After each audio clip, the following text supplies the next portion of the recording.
kita semuanya, menjaga ulama-ulama kita semuanya. Pejabat-pejabat kita diberi hidayah, ulama kita dijaga oleh Allah semuanya, sehingga yang suka mengganggu negeri ini diberi hidayah. Kita tidak ingin satu orang pun terjerembab dalam kehinaan, tidak ingin kita. Semua ingin dapat hidayah. Dan semua siapapun yang mendengar suara ini, jika selama ini membenci kepada kebenaran, maka semoga diberi hidayah untuk menerima kebenaran. Yang biasa membuat permasalahan, mengadu domba, semoga diberi kesadaran, diberi tobat sehingga menjadi juru damai. Kita tidak ingin siapapun yang mendengar suara ini lalu tambah panas hatinya, tambah bermusuhan. Tidak, kami ingin bahwasanya semuanya menjadi sejuk hatinya, menjadi juru damai, saling mencintai, tidak ada permusuhan, tidak ada dendam, tidak ada prasangka buruk di negeri yang damai. Like and share.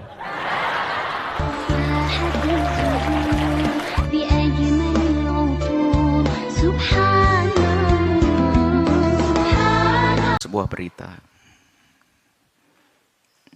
jika benar tentu akan dipermasalahkan, dan sepertinya itu sudah diklarifikasi, maka kita pun harus jujur. Kalau sudah diklarifikasi, jangan dibawa-bawa kepada permasalahan. Orang itu harus adil. Memang semula mengungkapkan kalimat yang seperti itu, apakah itu atau seperti itu? Seperti itu, kemudian ada yang menanyakan, klarifikasi, ternyata kata beliaunya bahwasanya bukan itu maksudnya. Maksudnya adalah ingin menjaga hak warga Indonesia ini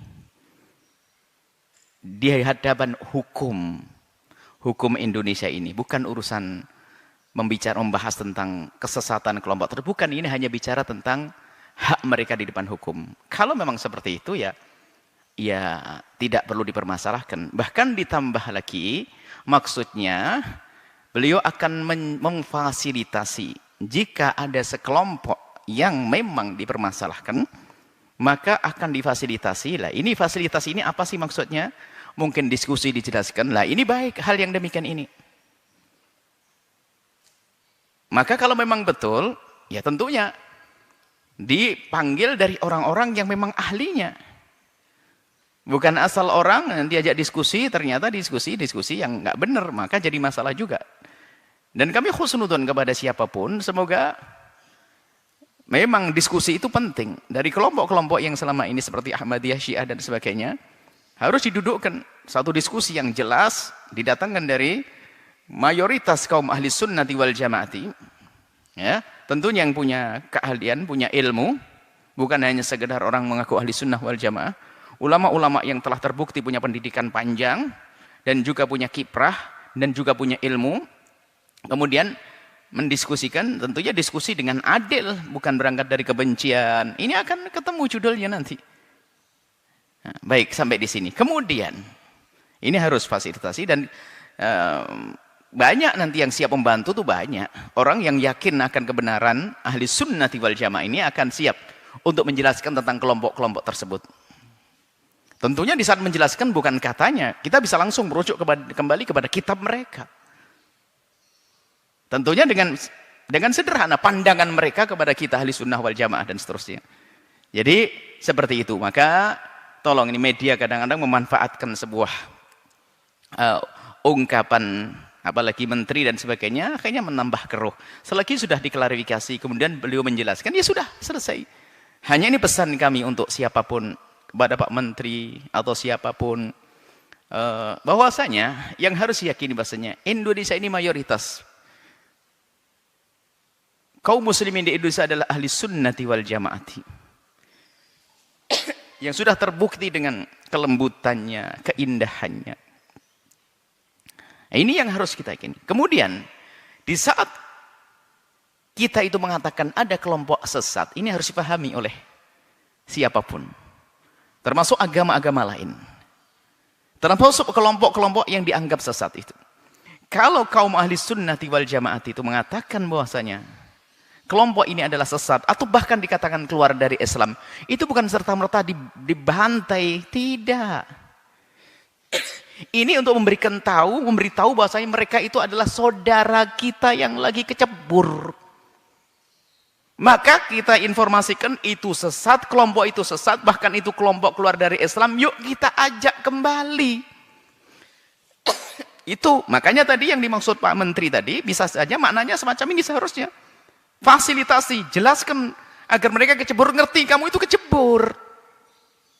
Jangan malah direkomendasi dengan keceburannya tadi, dengan kesesatannya.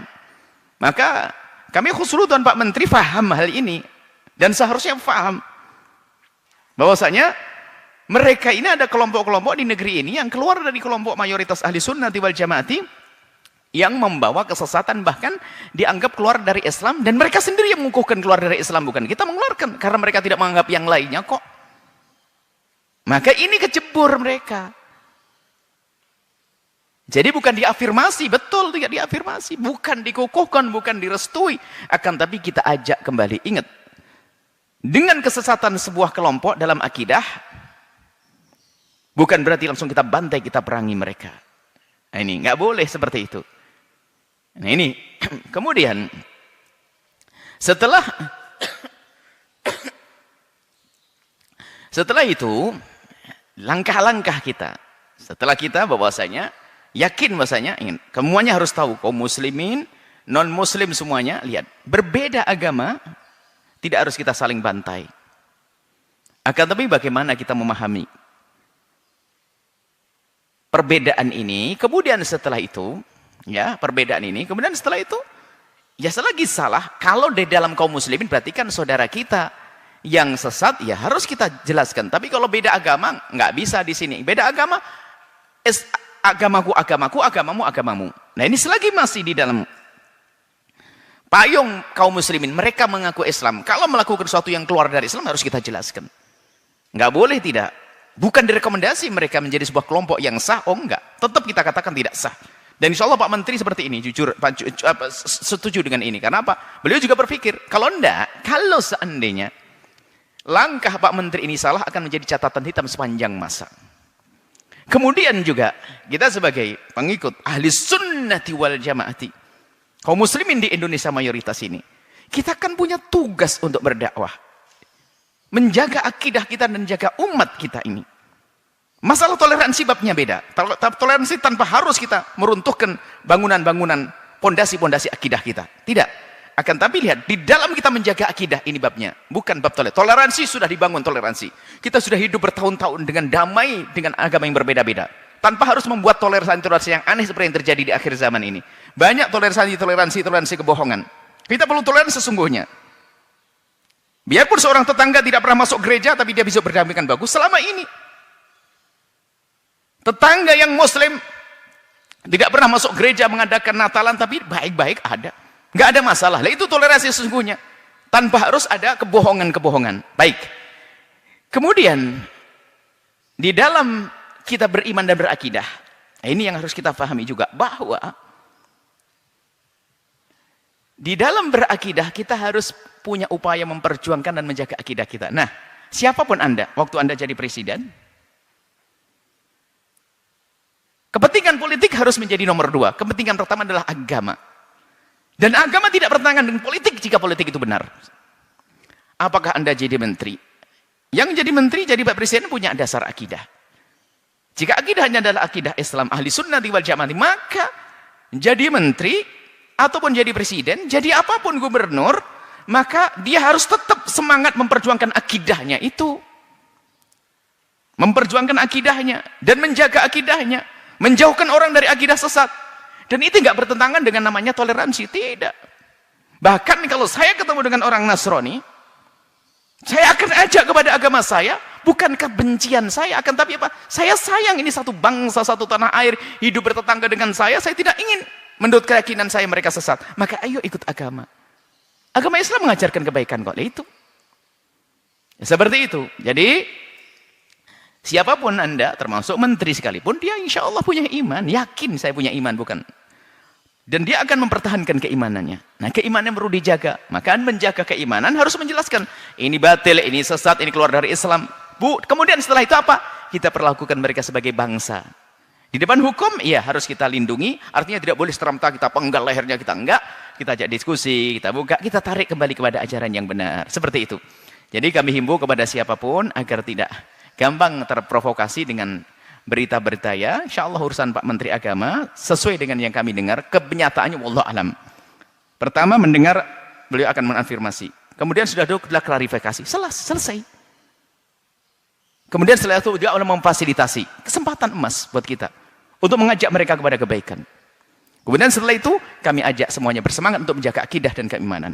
Kemudian ada satu sederhana, jangan sampai ini kita itu bersemangat membela kaum minoritas tapi menyakiti kaum mayoritas.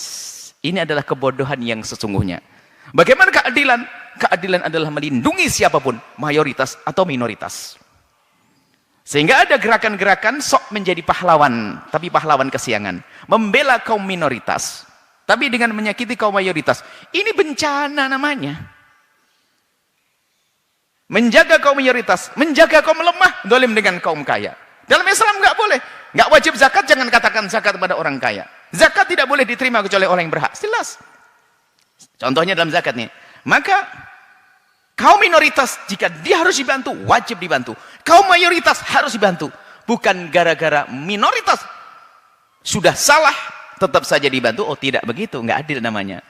Jadi seperti itu, dan kami mohon kepada media semuanya agar semuanya menjaga, menahan diri deh untuk memberitakan satu berita yang menjadikan sebab permusuhan, kebencian dan kedengkian. Subhanallah ya. Cuman kadang-kadang ada kita tuh memanfaatkan sebuah berita, di balik berita untuk ya namanya untuk mencari uang dan sebagainya. Subhanallah, Allah Maha tahu, dan semoga Allah menjaga kita semuanya, menjaga ulama-ulama kita semuanya.